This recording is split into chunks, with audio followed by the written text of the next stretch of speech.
My name is lsheger. I'm an associate professor at the Department of Work and Social Psychology at the University of Maastricht in the Netherlands. Well, I've been interested in occupational health psychology, so studying what can help people to reduce stress at work or deal with challenging situations at work.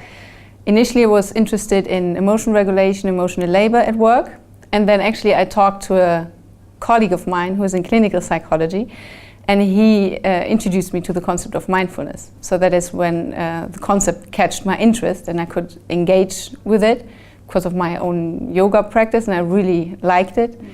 And so I started looking into this.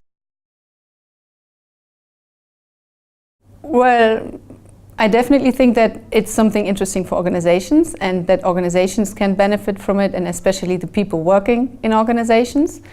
But I also think that organizations, if they want to introduce it, they have to be very mindful about doing that, and they have to make sure that they do it in the right way, and not only for their own benefit, but also for the benefit of their employees. Well, from the general psychological literature and the clinical literature, we really know a lot already, because they have started researching that decades ago. In the work and organizational psychological research area, we are still at the very beginning, and we still have a lot of work to do until we really fully understand. So I think there's a lot of interesting research we can still do in this area.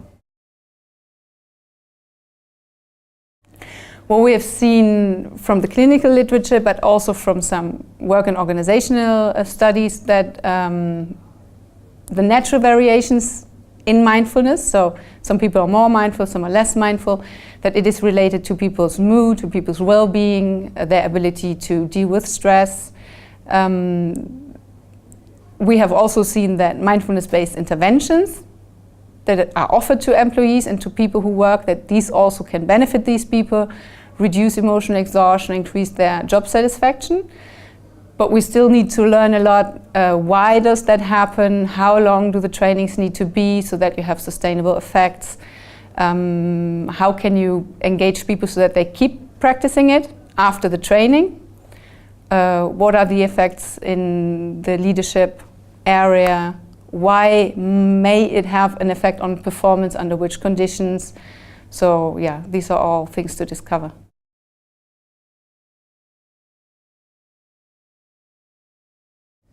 There are some studies that have already shown that there is a positive relationship between mindfulness and job performance. I do think that we have to really look at the type of performance. Is it task performance that it's enhanced? Is it creative performance? And there can also be instances that maybe overall performance goes down if people realize that they are working all day, that they do not enjoy a private life, and that by following a mindfulness training, they realize that they maybe should stop working so much and enjoy life a bit more. And in that case, it may also decrease performance for a while. But we don't know that yet.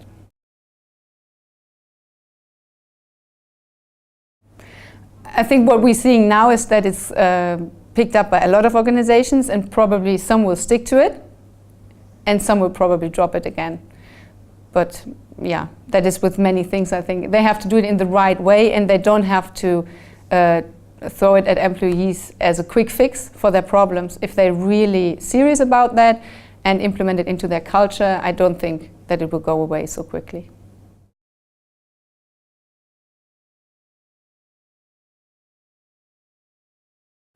Well, from a research perspective, I don't know about any dangers, but I personally think that organizations have to really implement it into their culture, and that may also mean that maybe at some points workload and time pressure needs to be reduced in order to help people to be more mindful while they're doing their work. It might also mean that you have to allow people to have breaks when they feel they need a break and maybe want to do a little mindfulness exercise.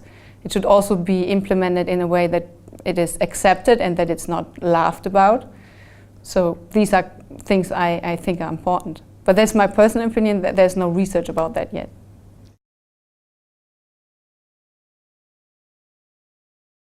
Yeah, that's a good question, because there's a lot of literature out there and a lot of popular books. Some may be good, some may not be so good.